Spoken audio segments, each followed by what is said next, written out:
नमस्कार, मैं समीर आप सभी का स्वागत करता हूं। आज इस वीडियो के माध्यम से हम जानेंगे कि भव्य IHIMS में किसी डायलिसिस पेशेंट का हम रजिस्ट्रेशन कैसे करते हैं। इसके लिए डायलिसिस स्टाफ अपने आईडी और पासवर्ड से भव्य के IHIMS में लॉगिन करेंगे। लॉगिन करने के बाद उनको अपना डैशबोर्ड दिखेगा। इस डैशबोर्ड में नीचे आने के बाद आप देखेंगे कि इस डायलिसिस मैनेजमेंट का एक मॉड्यूल है। इस डायलिसिस मॉड्यूल में जो सबसे पहला जो टाइप दिया गया है, इसका काम है डायलिसिस पेशेंट रजिस्ट्रेशन। इससे डायलिसिस के लिए आए पेशेंट का हम रजिस्ट्रेशन कर सकते हैं। अगर डायलिसिस के पेशेंट का क्यू देखना है, इसके लिए डायलिसिस क्यू पेशेंट का एक टाइप दिया गया है। सेशन लिस्टिंग देखने के लिए हम डायलिसिस सेशन लिस्टिंग का इस्तेमाल करते हैं। डायलिसिस मैनेजमेंट पर जब हम क्लिक करेंगे तो आप देखेंगे कि जितने भी टैब्स आपको होम पेज पर दिए गए हैं वो सभी डायलिसिस मैनेजमेंट में मिल जाएंगे। जैसा कि रजिस्ट्रेशन के लिए dialysis patient registration, dialysis Q देखने के लिए, और फिर सेशन लिस्टिंग जब सेशन कंप्लीट हो जाता है उसके बाद सेशन लिस्ट देखने के लिए डायलिसिस सेशन लिस्टिंग का टैब दिया गया है। अब हम चलते हैं पेशेंट के रजिस्ट्रेशन में।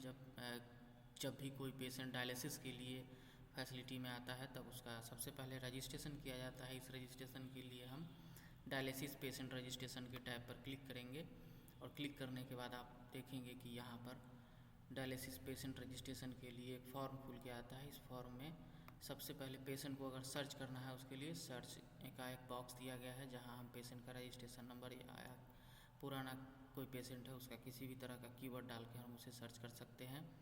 उसके बाद आता है ये आभा एड्रेस। अगर उस पेशेंट को हमें आभा से लिंक करना है उसके लिए इंटर आभा एड्रेस का बॉक्स दिया गया है। इस इंटर आभा एड्रेस के बॉक्स में पेशेंट का आभा एड्रेस या आभा नंबर डालकर हम लिंक करेंगे और OTP के माध्यम से पेशेंट आभा लिंक कराकर रजिस्ट्रेशन करा सकता है। अगर किसी पेशेंट को आभा बनवाना है, क्रिएट करवाना है, उसके लिए क्रिएट आभा दिया गया है, जहां हम आधार नंबर के माध्यम से या बायोमेट्रिक के माध्यम से उस पेशेंट का आभा क्रिएट कर सकते हैं। अब पेज में आप देखेंगे कि दाहिने साइड में जो 3 टैब दिए गए हैं, जिसमें पहला है टुडे रजिस्ट्रेशन देखने के लिए, रजिस्ट्रेशन का लिस्ट देखने के लिए। दूसरा है आभा प्रोफाइल। अगर कोई पेशेंट QR स्कैन करता है रजिस्ट्रेशन के लिए तो उस पेशेंट का नाम हम शेयर्ड आभा प्रोफाइल में देख सकते हैं। अगर रजिस्ट्रेशन के लिए शॉर्टकट की हमें जानना है, इसके लिए कीबोर्ड शॉर्टकट की दिया गया है। अब पेशेंट डिटेल में हम रजिस्ट्रेशन के टाइम में सबसे पहले पेशेंट का बेसिक डिटेल डालते हैं, जिसमें उसका सैल्यूटेशन डालना है, मिस्टर, मिसेज या डॉक्टर या बेबी, ये डालेंगे। फिर पेशेंट का फर्स्ट नेम, जो भी मैंडेटरी फील्ड है उसको हम भरेंगे। उसके बाद पेशेंट का लास्ट नेम है, उसका डेट ऑफ बर्थ हमें डालना है कि उसका डेट ऑफ बर्थ क्या है। जैसे ही हम डेट ऑफ बर्थ डालेंगे तो उसका ये एज ऑटो कैलकुलेट करके हमें देगा। आप देखेंगे कि जैसे ही मैंने डेट ऑफ बर्थ डाला आप एज यहाँ पर ऑटो कैलकुलेट हो गया है। फिर हम पेशेंट का जेंडर डालेंगे, मैरिटल स्टेटस, फादर नेम या स्पाउस का नेम। अगर उस पेशेंट को हमें आशा या अनमोल वर्कर से लिंक कराना है, इसके लिए यहाँ पर हम डाल सकते हैं उसका ID। पेशेंट का कैटेगरी क्या है, गवर्नमेंट है या सेल्फ है, हम पेशेंट का कैटेगरी डालेंगे। फिर एड्रेस के सेक्शन में उस पेशेंट का हम एड्रेस डालेंगे, जहाँ पर डिस्ट्रिक्ट, ब्लॉक, ये सारा पहले से ऑटो फिल्ड है। ये रजिस्ट्रेशन, ये फैसिलिटी के नाम के मैपिंग के कारण। उसके बाद आता है हम गवर्नमेंट डिटेल में आते हैं, जिसमें गवर्नमेंट ID कौन सा ले रहे हैं पेशेंट का, ये हम डालेंगे।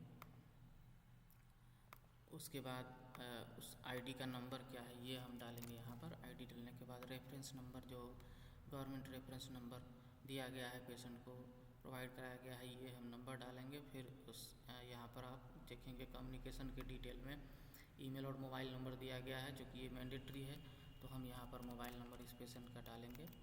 मोबाइल नंबर डालने के बाद ये जो सेव का बटन दिया गया है, इस सेव के बटन पर क्लिक करने के बाद इस पेशेंट का रजिस्ट्रेशन कंप्लीट हो जाएगा।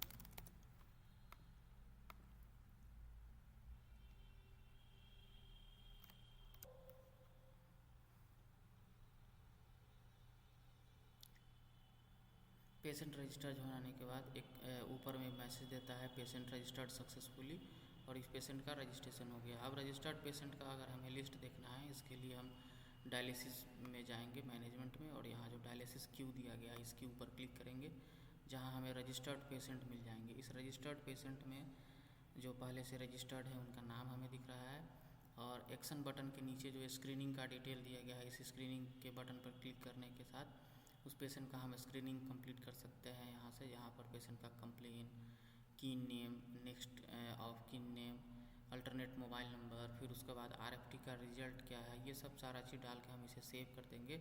और स्क्रीनिंग इसका कंप्लीट हो जाने के बाद आप देखेंगे कि ये इसका स्टेटस जो है यहाँ से रजिस्टर्ड से स्क्रीनिंग डन में कंप्लीट हो जाएगा। उसके बाद आप देखेंगे कि इस डायलिसिस क्यू में कुछ फ़िल्टर्स दिए गए हैं जहाँ पर करेंट पेशेंट एक्सेस हैं,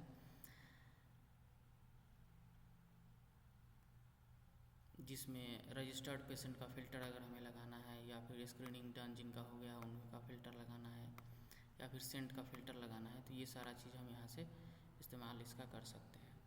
फिर उसके बाद अगर हमें डायलिसिस पेशेंट का लिस्टिंग देखना है तो फिर डायलिसिस सेशन लिस्टिंग में जाएंगे और यहाँ से हमें जितने भी पेशेंट का डायलिसिस हो चुका है उसका लिस्ट हमें दिख जाएगा। तो यही है डायलिसिस पेशेंट के रजिस्ट्रेशन का सारा प्रोसेस, जिसमें 2 चीज़ दिया गया है, पेशेंट का रजिस्ट्रेशन और फिर उसका स्क्रीनिंग, जो कि हम 2 टाइप की मदद से कर सकते हैं। धन्यवाद।